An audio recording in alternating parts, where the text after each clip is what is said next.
ठीक है, तो ये आप अजय के साथ कन्वर्सेशन भी देख पा रहे थे अयाज की, और वो आपको सारे ऐसे मुद्दों पर बता रहे हैं जो कि काफी हद तक मैक्रोस हैं, बहुत इंपॉर्टेंट है बाजार के लिए, क्योंकि इन्हीं में ही चेंज हो रहा है। बाजार तो रेंज में है लेकिन चेंज इन्हीं में ही हो रहा है। खैर आगे बढ़ते हैं आप, क्योंकि इसी मैक्रो इवेंट की एक कड़ी और भी है कि मेटल्स का कूल ऑफ होना। ये कूल ऑफ कॉपर के अंदर हुआ, एल्यूमिनियम के अंदर हुआ, और इसके सीधे सीधे बेनिफिशियरी आके बनते हैं देश की तार बनाने वाली कंपनीज। KI इंडस्ट्रीज के MD और चेयरमैन हमारे साथ जुड़ रहे हैं मिस्टर गुप्ता, उनसे जरा करते हैं बातचीत। अनिल जी बहुत बहुत शुक्रिया, थैंक यू वेरी मच आज समय देने के लिए। सर आपकी टोटल जो कॉस्ट आती है जिसमें आप अपने प्रोडक्ट्स बनाते हैं इलेक्ट्रिसिटी से जुड़े हुए, उसमें कॉपर और एल्यूमिनियम का करीब करीब 57% है कॉस्टिंग का हिस्सा, वो थोड़ा नीचे आया है। सर आप मेरे को ये बता सकते हैं कि आने वाले दिनों में कुछ प्राइस कट आप लेंगे या फिर आप प्राइस कट ले चुके हैं?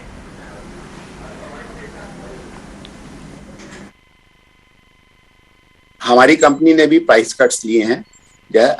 जैसा कि आपने कहा कि जब कॉपर या एल्यूमिनियम के या दूसरे रॉ मटेरियल्स के प्राइस कम होते हैं तो हम अपने सेलिंग प्राइसेस को रॉ मटेरियल इनपुट कॉस्ट के हिसाब से एडजस्ट करते हैं, चाहे वो लोअर हो या हायर हो। तो इसी डायरेक्शन में हमने भी प्राइस कट्स किए हैं, और अगर कॉपर का ट्रेंड यही रहा तो शायद कुछ और भी प्राइस कट्स अगले 5-7 दिनों में आ सकते हैं।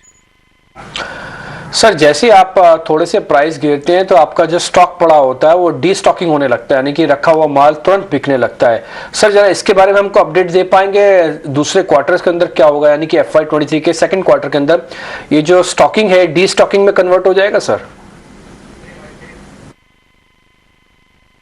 डी स्टॉकिंग तो डीलर्स एंड पे जब भी प्राइस फॉल होता है तो हर कोई ये कोशिश करता है कि अपनी इन्वेंट्री को कम करे, और जहां तक बाउंस बैक का सवाल है तो जनरली फर्स्ट क्वार्टर में जो ट्रेंड रहता है सेल्स का वो हमेशा थोड़ा सबड्यूड ही होता है, बिकॉज ईयर एंड में नॉर्मली सभी कंपनियां या सभी डीलर्स डिफरेंट स्कीम्स या डिफरेंट टारगेट्स के चलते काफी सेल करती हैं, तो वो स्टॉकिंग काफी होती है। तो और जो फर्स्ट क्वार्टर में जिसको एडजस्ट किया जाता है, बट मुझे लगता है कि सेकंड क्वार्टर से ये बाउंस बैक आएगा। इन क्वार्टर से आप बाउंस बैक बता रहे हैं गुप्ता जी, आप बता रहे हैं कि HY यानी ये जो first half of the year है उसमें थोड़ा सा एक्टिविटी जो है वो डिमांड जो है सबड्यूड हो जाती है, लेकिन क्या इंस्टीट्यूशनल बायर्स भी इसी तरह का ट्रेंड दिखा रहे हैं? क्या वहां से भी आपको डिमांड सबड्यूड दिख रही है? और अगर नहीं तो ग्राउंड सिचुएशन क्या है, कब तक ये रिवर्स हो जाएगी? देखिए इंस्टीट्यूशनल कस्टमर्स जो हैं बल्कि वो इस टाइम ब्यूएंट हैं, बिकॉज जब रॉ मटेरियल प्राइस गिरते हैं तो उनका फोकस होता है कि जल्दी से जल्दी अपने ऑर्डर्स को जो उनके पास होते हैं उसमें जो भी कंपोनेंट्स होते हैं, चाहे वो केबल्स हो वायर हो, उनको बुक करें। जहां तक लॉन्ग टर्म का सवाल है, मुझे लगता है कि second half of a year is always better and more buoyant, but क्योंकि सेकंड क्वार्टर में भी रेन्स और बाकी जो रेन्स होती हैं या काफी अनसर्टेनिटीज होती हैं कंस्ट्रक्शन में, वो रहती ही हैं, बट फिर भी जो भी नॉर्मल ग्रोथ होता है सेकंड क्वार्टर में फर्स्ट क्वार्टर से वो पूरा रहेगा, और उसके बाद सेकंड हाफ तो और भी इम्प्रूव नजर आता है। राइट, एक और चीज मिस्टर गुप्ता आपसे जानना चाहेंगे, क्योंकि जितने भी आपके ये जो हाई मार्जिन रिटेल आपका बिजनेस है, आप बता रहे हैं रिटेल सेगमेंट में थोड़ी डिमांड भले ही सबड्यूड रही हो, लेकिन जहां पे भी हाई मार्जिन आपने देखे और आपको रेवेन्यू स्पेसिस पर अच्छा आया भी है, रेवेन्यू आपकी ग्रोथ भी देखने को मिले, इनफैक्ट 30 to 41% तक आपकी रेवेन्यू ग्रोथ रही है लास्ट 2 ईयर्स की बात करें, लेकिन आगे के लिए आप क्या आउटलुक दे सकते हैं? रिटेल बिजनेस में हमें उम्मीद है कि इस साल रफली टोटल 45% टर्नओवर या बिजनेस टोटल टर्नओवर का रिटेल के थ्रू आना चाहिए, और हमारा जो अभी रिटेल एक्सपेंशन का जो फोकस है वो हमारी जो एग्जिस्टिंग प्रोडक्ट लाइन है वायर्स एंड केबल उसी में है, और अभी कोई दूसरी कैटेगरी हमने इसमें ऐड नहीं की है।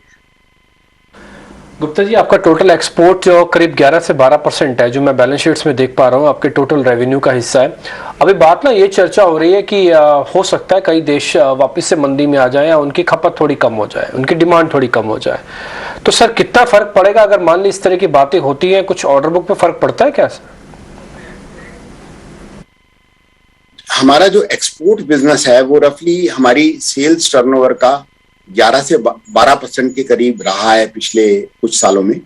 और मैं उम्मीद करता हूं कि जो इंक्रीज टर्नओवर है उसमें परसेंटेज रेवेन्यू 1-2% बढ़ सकता है, 12 से 13% हो सकता है। बट अगर हम ओवरऑल रेवेन्यू देखेंगे एक्सपोर्ट का तो उसमें इस साल हमें ग्रोथ का काफी उम्मीद है।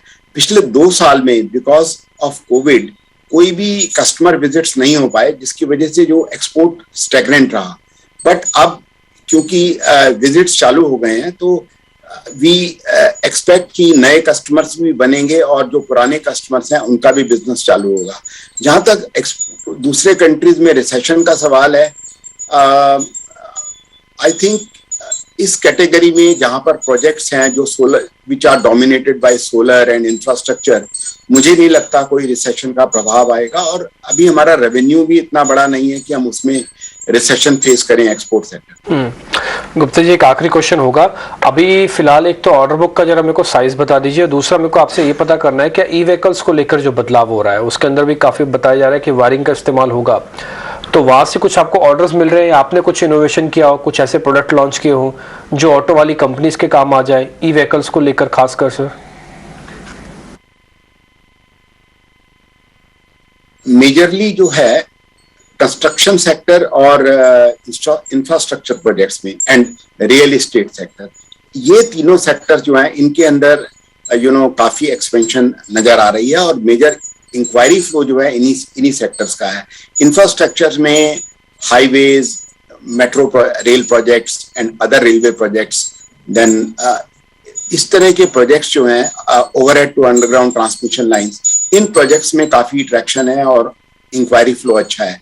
जहां तक ईवी का सवाल है, इलेक्ट्रिकल व्हीकल बिजनेस में धीरे धीरे ग्रोथ आ रही है और ये अभी मुझे लगता है कि इसमें एक आध साल और लगेगा इसके अंदर सब्सटेंशियल ग्रोथ ट्रेजेक्टरी देखने में। राइट, बिल्कुल, एब्सोल्युटली। बहुत बहुत शुक्रिया मिस्टर गुप्ता आज हमसे बात करने के लिए और अपना बिजनेस आउटलुक और ये सारे इंसाइट्स हमसे शेयर करने के लिए बहुत बहुत शुक्रिया आपका। चलिए एक बार फिर से मार्केट्स में लौटते हैं और इस वक्त हम देख रहे हैं कि अच्छी आपको 15,800 के ऊपर बाजार सस्टेन भी है और इस वक्त ऑटो पैक में और तेजी बढ़ी है। इनफैक्ट बजाज ट्विंस भी अच्छा परफॉर्म कर रहे हैं और जो दूसरा लीडिंग पैक दिख रहा है, एक फाइनेंस पैक तो है ही, साथ ही जो दूसरा लीडिंग पैक